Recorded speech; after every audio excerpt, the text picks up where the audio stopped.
तो मौर्य ने बनाई नई पार्टी। दिल्ली में राष्ट्रीय शोषित समाज पार्टी का ऐलान किया। इस दौरान फिर विवादित बयान दिया। कहा मंदिरों में प्राण प्रतिष्ठा पाखंड है। दिल्ली के सीएम अरविंद केजरीवाल को ईडी के समन पर आपकी मंत्री आतिशी का बड़ा दावा। कहा केजरीवाल को अगले 4 दिनों में गिरफ्तार कर सकती है पुलिस। अगर आम आदमी पार्टी ने इंडिया अलायंस नहीं छोड़ी तो आने वाले 2 दिनों में अरविंद केजरीवाल जी को गिरफ्तार कर लिया जाएगा। दिल्ली सरकार की मंत्री आतिशी ने किया बड़ा दावा। कहा इंडिया गठबंधन छोड़ने के लिए आपके नेताओं को मिल रही धमकी। कहा गिरफ्तारी से बचना है तो गठबंधन छोड़ो। दारुल उलूम के फतवे पर बड़ा विवाद। एनसीपीसीआर ने दारुल उलूम देवबंद पर एफआईआर दर्ज करने की मांग की है। एनसीपीसीआर ने सहारनपुर के एसएसपी डीएम को नोटिस भेजा। दारुल उलूम मामले में 3 दिन में कार्रवाई के बाद जवाब देने का आदेश दिया। दारुल उलूम देवबंद पर बोले एनसीपीसीआर अध्यक्ष गजवाए हिंद बच्चों को समझाया जाना बेहद खतरनाक। देश को तोड़ने की कोशिश हो रही है। भारत पे हमला करने के लिए, गजवाए हिंद करने के लिए जो भी लोग मारे जाएंगे वो सर्वोच्च महान शहीद कहलाएंगे। बच्चों को प्रेरित कर रहे हैं कि जाओ भारत पे अटैक कर दो। ये एनसीपीसीआर भारत में नहीं होने देगा। दारुल उलूम मामले पर बोले सहारनपुर डीएम दिनेश चंद्र। बाल संरक्षण आयोग की चिट्ठी के आधार पर मामले की जांच जारी है। देवबंद भेजे गए उच्च अधिकारियों की टीम। राष्ट्रीय एनसीपीसी का एक आर्डर प्राप्त हुआ है जिसमें एफआईआर दर्ज करने के निर्देश दिए गए हैं। जो भी लोग इसकी परिधि में आएंगे, उत्तरदायी होंगे, उनके खिलाफ कार्रवाई की जाएगी। दारुल के फतवे पर संतों में गुस्सा। संतों ने बैन करने की मांग की। आचार्य परमहंस दास महाराज ने कहा दारुल उलूम देवबंद पर प्रतिबंध लगाया जाए। बीएसपी नेता विनोद बंसल ने दारुल उलूम के देवबंद के खिलाफ कठोर कार्रवाई की मांग की। कहा इनका फतवा देश विरोधी है जो सिर्फ देश नहीं बाहर के मुसलमानों को भी भारत के खिलाफ भड़का रहा है। दारुल उलूम के फतवे पर भड़के हनुमानगढ़ी के महंत राजू दास। कहा गजवाए हिंद की बात करने वालों के खिलाफ सरकारी तंत्र को सख्त रुख अपनाना चाहिए। देश में इस्लामिक राष्ट्र स्थापित करने की बात करता है तो मुझको लगता है इसकी मान्यता रद्द करना चाहिए और फतवा जारी करने वाले उलेमा के खिलाफ सख्त से सख्त कार्रवाई होनी चाहिए। गजवाए हिंद के ऐलान वाले फतवे पर बोले मौलाना साजिद रशीदी। कहा देश में अमन चैन नहीं रहा। मुसलमान संवैधानिक रूप से ये चाहे कि ये मेरा देश इस्लामिक स्टेट हो तो वो आतंकवादी हो जाता है, वो दहशतगर्द हो जाता है। संदेश खाली में महिला उत्पीड़न की घटना से प्रधानमंत्री मोदी चिंतित। सूत्रों के हवाले से खबर। संदेश खाली के पीड़ितों से मिलने बंगाल जा सकते हैं प्रधानमंत्री। रिपब्लिक की रिपोर्टिंग पर हाईकोर्ट की मुहर। संदेश खाली में गिरफ्तार रिपोर्टर संतू पान को कलकत्ता हाईकोर्ट से जमानत मिली। बंगाल सरकार को फटकार। संदेश खाली में बीजेपी नेता सुकांता मजूमदार को पुलिस ने हिरासत में लेने के कुछ देर बाद छोड़ा। सुकांता को पीड़ितों से मिलने नहीं मिली थी इजाजत। संदेश खाली के दौरे के बाद राज्यपाल से मिले बंगाल बीजेपी अध्यक्ष सुकांता मजूमदार। राजभवन में राज्यपाल से मुलाकात की। संदेश खाली पहुंचे पर बोले बंगाल बीजेपी अध्यक्ष सुकांता मजूमदार। देश को न्यायपालिका पर पूरा भरोसा। संदेश खाली मामले में आरोपी शाहजहां शेख को ईडी ने चौथी बार भेजा समन। ईडी ने 29 फरवरी को पूछताछ के लिए बुलाया।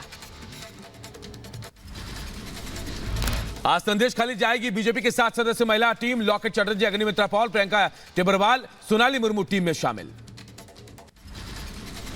ममता बनर्जी पर अनुराग ठाकुर का करारा हमला। बोले बंगाल में सच दिखाना गुनाह है। बंगाल में मीडिया की आवाज दबाई जा रही है। पत्रकारों को परेशान किया जा रहा है। संदेश खाली में मीडिया पर जिस तरह से अंकुश लगाया गया, उनको गिरफ्तार किया गया, ये निंदनीय है। ये नहीं होना चाहिए। फ्रीडम ऑफ प्रेस को बनाए रखना ये ममता जी की सरकार की जिम्मेदारी है, हर राज्य की सरकार की जिम्मेदारी है। रिपब्लिक बांग्ला की बड़ी जीत पर बोले बीजेपी प्रवक्ता पंकज चतुर्वेदी। ममता सरकार को करारा जवाब मिला। ममता की हिटलरशाही नहीं चलेगी।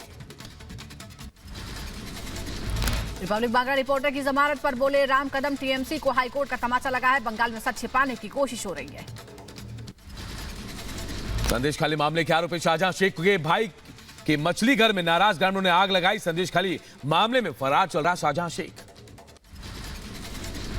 मैतेई समुदाय को एसटी का दर्जा देने वाले आदेश को मणिपुर हाईकोर्ट ने वापस लिया है। हाईकोर्ट ने माना गलत फैसले के बाद हुई जातीय हिंसा में लोगों की जान गई। यूपी के गोरखपुर में आयकर भवन उद्घाटन समारोह में केंद्रीय वित्त मंत्री निर्मला सीतारमण ने की सीएम योगी की तारीफ। बोली, यूपी के सभी जिलों का दौरा करने वाले अकेले सीएम है योगी आदित्यनाथ। जम्मू के बनिहाल में बर्फीले तूफान के बीच फंसे 80 से ज्यादा छात्रों कर्मचारियों को सेना ने बचाया। भारी बर्फबारी और भूस्खलन के कारण जम्मू श्रीनगर हाईवे में फंस गए थे छात्र। श्रीनगर में सचिन तेंदुलकर ने डल झील में किया शिकारा की सवारी। पत्नी और बेटी के साथ जम्मू कश्मीर दौरे पर हैं सचिन। आईपीएल 2024 के मैचों का पूरा शेड्यूल सामने आ गया है। 22 मार्च को शुरू होगा आईपीएल का महाकुंभ। चेन्नई सुपर किंग्स और रॉयल चैलेंजर्स बेंगलुरु के बीच होगी पहली भिड़ंत। स्वामी प्रसाद मौर्य की याचिका पर आज सुप्रीम कोर्ट में सुनवाई। हिंदुओं की आस्था को आहत करने का आरोप पर अपने खिलाफ दर्ज मुकदमे को रद्द करने की मांग की गई थी। माफिया मुख्तार अंसारी के विधायक बेटे अब्बास अंसारी की याचिका पर सुप्रीम कोर्ट में सुनवाई। सुप्रीम कोर्ट ने आर्म्स एक्ट मामले में अब्बास अंसारी की गिरफ्तारी पर अगले आदेश तक रोक लगाई है। दिल्ली में आप नेता सत्येंद्र जैन के खिलाफ सीबीआई द्वारा दायर मामले में आज सुनवाई। राजीव रेवेन्यू कोर्ट करेगा सुनवाई। यूपी के फिरोजाबाद में बस का ब्रेक फेल होने से हादसा हो गया। डिवाइडर से बस रोकने की कोशिश में 25 यात्री जख्मी हो गए। सभी को अस्पताल में भर्ती कराया गया। कश्मीर के गुलमर्ग में बर्फीले तूफान का तांडव। हिमस्खलन में एक रूसी सैलानी की मौत। स्कीइंग करने गए थे 7 लोगों को हेलीकॉप्टर से बचाया गया। बर्फीले तूफान में 8 लोग फंस गए थे। बर्फीला तूफान उस वक्त आया जब विदेशी सैलानी अफरबाट पीक पर स्थित खिलनमर्ग क्षेत्र में स्कीइंग कर रहे थे। शाहजहांपुर में तेज रफ्तार कार ने बाइक सवार को मारी टक्कर। कार डिवाइडर को छलांग लगाकर रोड के दूसरी तरफ जा गिरी। हादसे में 3 लोग घायल। यूपी के शाहजहांपुर में तेंदुए ने किसान पर हमला कर दिया। तेंदुए के भागते का वीडियो सामने आया। गंभीर हालत में किसान का इलाज जारी है। यूपी के बदायूं में बिजली के टूटे तार की चपेट में आने से किसान की मौत। 3 दिनों से टूटी पड़ी थी जर्जर बिजली की तार। यूपी के कुशीनगर में फल के गोदाम में लगी भीषण आग। शॉर्ट सर्किट से आग लगने की आशंका। लाखों का नुकसान। ओडिशा के टेकनाल में जोरांडा रोड रेलवे स्टेशन पर एक ट्रेन के इंजन में लगी आग। भीषण आग पर काबू पाया गया। मिर्जापुर में विंध्याचल दर्शन करने आजमगढ़ से आए दर्शनार्थियों की लाठी डंडे से पिटाई हुई। पुलिस ने 3 लोगों को गिरफ्तार किया। बुलंदशहर के खोजा में मामूली विवाद में 2 पक्षों में मारपीट हुई। जमकर चले लाठी डंडे। यूपी के महोबा में शादी समारोह में हर्ष फायरिंग का मामला सामने आया। गोली लगने से 3 लोग गंभीर रूप से जख्मी हो गए। यूपी के मुजफ्फरनगर में युवक की गला रेत कर निर्मम हत्या। इलाके में फैली दहशत। पुलिस आरोपियों की तलाश में जुटी। यूपी के बदायूं में फायरिंग करते युवक का वीडियो वायरल हुआ है। फैजगंज बेहटा बताया जा रहा है वायरल वीडियो। पुलिस मामले की जांच में जुटी। यूपी के फिरोजाबाद में संदिग्ध परिस्थितियों में विवाहिता के जहर खाने से हुई मौत। पुलिस ने शव को पोस्टमार्टम के लिए भेजा। यूपी के बहराइच में 6 साल की मासूम बच्ची के साथ दरिंदगी। दुष्कर्म के बाद मासूम की हत्या। गांव के रहने वाले 3 युवकों पर आरोप। पुलिस ने 1 आरोपी को गिरफ्तार किया। यूपी के जौनपुर में दबिश देने गई पुलिस टीम पर घर में तोड़फोड़ करने का आरोप। महिलाओं ने अभद्रता का भी आरोप लगाया है। यूपी के मऊ में हाई स्कूल के हिंदी के पेपर में नकल करते पकड़ी गई छात्रा। परीक्षा के दौरान उखाड़ा दल ने छात्र को चीटिंग करते हुए पकड़ा। यूपी के अम्बेडकर नगर में पॉक्सो एक्ट में मां बेटे को 10 साल की सजा। नाबालिग लड़की से दुष्कर्म के दोषी को कोर्ट ने सजा सुनाई। यूपी के एटा में नाबालिग से दुष्कर्म करने वाला आरोपी गिरफ्तार कर लिया गया। लंबे समय से फरार चल रहे आरोपी को जैथरा पुलिस ने गिरफ्तार किया। यूपी के बरेली में कार चालक के दबंगई। ट्रक ड्राइवर को अर्धनंगा कर बेरहमी से पीटा गया। यूपी के लखनऊ में मोटिवेशनल स्पीकर का पीछा करने छेड़छाड़ मामले में शख्स गिरफ्तार हुआ है। पुलिस ने महाराष्ट्र के रहने वाले शख्स को पकड़ा है। यूपी के एटा में अवैध हथियार तस्करों पर बड़ी कार्रवाई। अवैध हथियारों की फैक्ट्री चलाने वाले 3 शातिर तस्कर गिरफ्तार किए गए। यूपी के फिरोजाबाद में 11 मुस्लिम जोड़ों समेत कुल 207 जोड़े बने एक दूसरे के जीवन साथी। मुख्यालय दरबई में मुख्यमंत्री सामूहिक विवाह समारोह का आयोजन किया गया था। यूपी के अलीगढ़ में संघ कार्यकर्ता को पुलिस ने जबरन घर से उठाया। गुस्साए हिंदूवादी कार्यकर्ताओं ने थाने का घेराव कर पुलिस के सामने पढ़ा हनुमान चालीसा का पाठ। यूपी के कुशीनगर में मिड डे मील खाने के बाद बच्चे बीमार हो गए। 14 से ज्यादा बच्चों को अस्पताल में भर्ती कराया गया है। यूपी के शाहजहांपुर में सभी परीक्षा केंद्रों पर कड़ी निगरानी में शुरू हुई बोर्ड की परीक्षा। डीएम और एसपी ने परीक्षा केंद्रों का जायजा लिया। यूपी के बुलंदशहर जेल में भू माफिया सुधीर गोयल और पत्नी राखी गोयल से ईडी ने पूछताछ की। ईडी ने 100 करोड़ रुपए से ज्यादा का पकड़ा था लैंड स्कैम।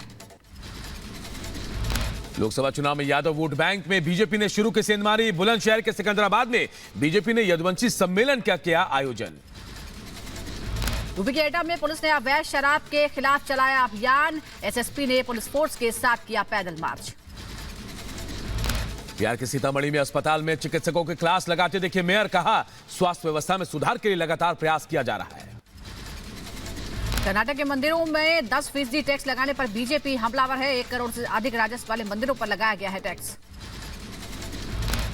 अखिल भारतीय संत समिति ने कर्नाटक की कांग्रेस सरकार के मंदिरों पर टैक्स को बताया मुगलिया जजिया टैक्स। स्वामी जितेंद्रनाथ सरस्वती जी ने कहा कांग्रेस पार्टी हिंदुओं के साथ गद्दारी पर उतर आई है। स्वामी जितेंद्रनाथ सरस्वती ने कहा 2 और 3 मार्च को मुंबई में देश भर के संतों की एक बैठक बुलाई गई है, जिसमें मंदिरों पर टैक्स को लेकर कर्नाटक सरकार के खिलाफ आंदोलन की रणनीति पर विचार किया जाएगा। हिंदू विरोधी बताए जाने पर कर्नाटक के सीएम सिद्धरामैया की आई सफाई। कहा ऐसा लगता है कि इन आरोपों को राजनीतिक लाभ के लिए गलत तरीके से पेश किया गया है। यूपी के एटा में चला प्रशासन का बुलडोजर। प्रशासन ने 5 करोड़ की जमीन खाली करवाई। यूपी के मऊ में पीड़ित गरीब महिलाओं को बड़ा तोहफा। गरीब महिलाओं को मुकदमे के लिए नहीं देना होगा पैसा। 3 सरकारी वकील पीड़ित गरीब महिलाओं को सलाह देने के साथ लड़ेंगे मुकदमा। यूपी के जौनपुर में स्कूलों में छात्रों से करवाया जा रहा है जल निकासी का काम। छात्रों के हाथ में पकड़ाए गए फावड़े। बदलापुर नगर पंचायत वार्ड नंबर 15 में स्थित प्राथमिक विद्यालय की घटना। बिहार के मुजफ्फरपुर में स्मार्ट सिटी के तहत निर्माणाधीन कार्यों का किया गया निरीक्षण। 10 मार्च तक सड़कों का काम पूरा करने का निर्देश। यूपी के अम्बेडकर नगर में बिजली चोरी करने के लिए उतरे अफसर। अब अधिकारी हनुमान प्रसाद मिश्रा होटल और इमारतों में बिजली चोरी रोकने के लिए कर रहे हैं जांच। स्पेन के वालेंसिया में 14 मंजिला इमारत में लगी भीषण आग। आसमान में फैला धुएं का गुबार। बिल्डिंग में लगी आग इतनी भीषण थी कि देखते ही देखते आग की लपटों में पूरी इमारत आ गई। मौके पर पहुंची 16 दमकल की गाड़ियों ने आग बुझाई। रूस के राष्ट्रपति पुतिन ने परमाणु गिराने वाले बमवर्षक विमान में भरी उड़ान। को पायलट के रूप में TU-160M सुपरसोनिक बमवर्षक विमान में पुतिन ने करीब 30 मिनट तक सवारी की।